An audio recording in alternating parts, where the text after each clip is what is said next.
Hey guys, what's going on? This is Matt Wenning at winningstrength.com, and this video is titled What You Need to Be Focusing On Over 40 for Strength and Longevity. Now, there's not very many of us that have been pushing high-level weights over 40 years old. Actually, there's very few of us. So I find that there's very few experts in this area, but I want to attack it since I just turned 46, and I'm still within reason as strong as I was when I retired from professional powerlifting in 2018, which was about 7 years ago. Now, how did I maintain that? Well, let's get into it and let's see some things that might be able to help you sustain your strength and your muscle as you age.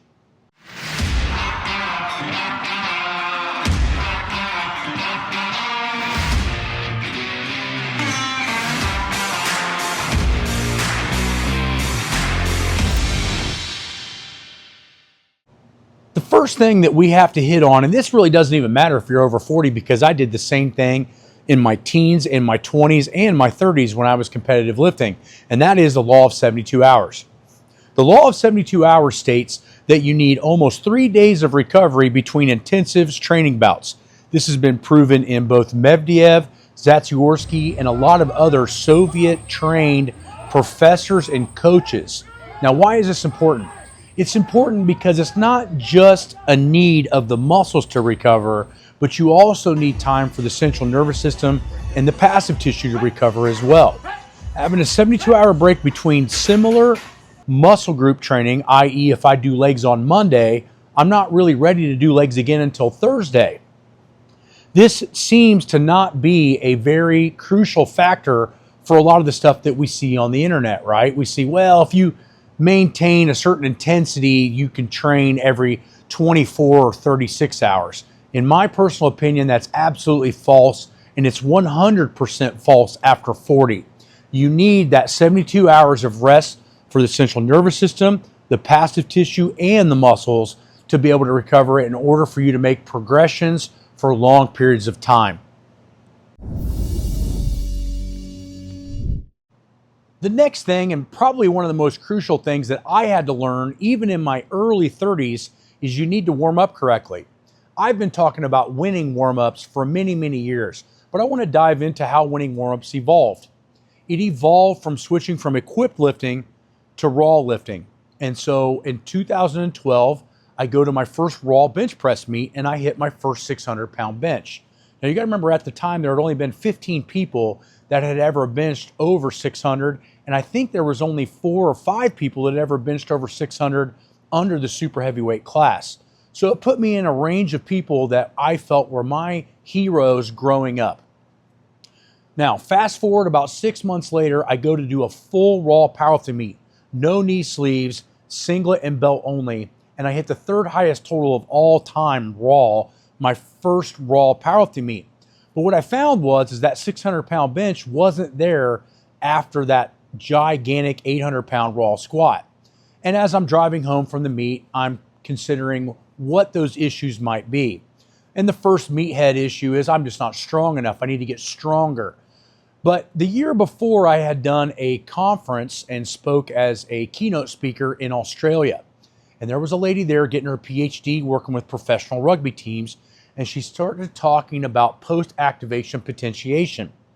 Now, what I started to realize was I was doing no work before the main lifts because, like a lot of you guys, I thought that it was a waste of energy and I was going to be burning up too much excitation, too much energy before I did my main lift, which is what a lot of people say, I don't understand Wenning Warmups. Well, I start realizing that that is a huge hole in my training. Number one, I wasn't doing anything in the 20 plus rep range. Number two, my GPP or conditioning was not at its best because I was a power lifter. So I didn't have the conditioning in order to sustain an ultra heavy squat and then an hour later bench press 600 pounds. So what I started to do was very lightly do 3 sets of 25 of different exercises in order to build my GPP up. So then when I went to the bench press, I was already used to doing 300 reps of other exercises, and then I'd be used to bench pressing heavy tired because the squat is going to knock you down if you're super strong, right? So what happens is I build this warm up in for about 8 months of my training, and my bench catapults back up to 606, making it my second time that I had bench pressed 600 pounds in a full competition. Now, so the big problem was now is I'd figured out my capacity was low. And this is important for you guys over 40. You can't do what you can't recover from. And so as you get more GPP or general physical preparedness, your body will be allowed to train harder and not reap any of those detrimental side effects, i.e. too sore, too tired, or possible injury. So fast forward 8 to 9 months later, I apply it to all of my training, my squatting, my bench press, and my deadlift. This is about 2014. When that happens, I break the world record squat. I bench 611 raw, and then I hit 2204, which at the time was the all-time world record total. So what I started to realize was, even as a powerlifter, general physical work or general physical preparedness is what got me to that high level, even though I was already in my mid-30s. I started applying it to my fire departments, my military contracts, and what I started to see was reduced injury, increased performance, and reduced body fat. And so now that's what I figured out, that the repetition ranges that we picked between 20 and 25, the amount of rest that we take in between those warm-ups, which is almost zero, and the amount of pre-fatigue that we do or potentiation that we do actually helps nurture the main motor pattern of the day. So make sure you're warming up correctly, and if you need more help on that, you can hop onto the apps, or you can check out some of the downloads that we have at winningstrength.com. The next big thing that we have to be thinking about, guys, is recovery. As we age, we don't recover as well. And even if you're in your prime, I still find this very important. But as the decades click by, it becomes more and more and more important to make sure that your sleep is quality and it's long enough. And do I think that you need more sleep as you age? Absolutely. Now, what I find interesting is that most people that have hormonal regulation issues like low T, they have high fatigue, they have high inflammation, they have other factors that are involved at over 40 or even younger. And what you start to find is a lot of them share a very similar quality. This quality is they fucking suck at recovering and sleep.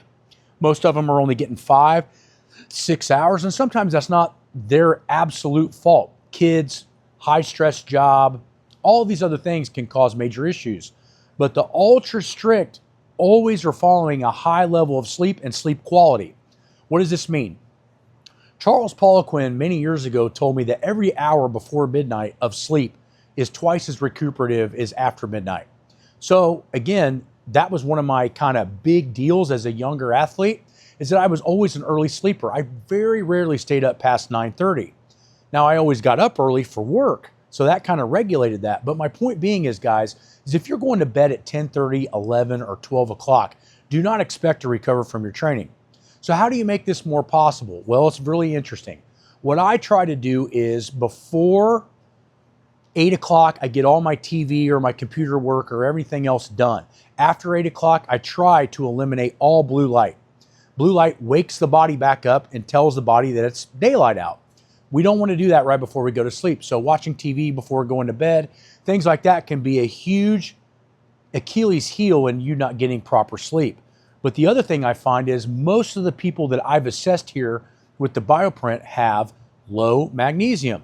Now, here's the problem. In the US, supplements are not regulated by the FDA, but they are in our neighboring country, Canada. And so if you go to Canada, there's a company that's been my sponsor for many years called ATP Lab, and that's atplab.com. ATP Labs, for me, has 2 of the best products I've ever seen for sleep. One is called CenterMag, and for how much of that you need, we need to know your lean mass number. But another supplement that you might need to have is called Yin Reserve, and Yin Reserve was created again by Charles Poliquin.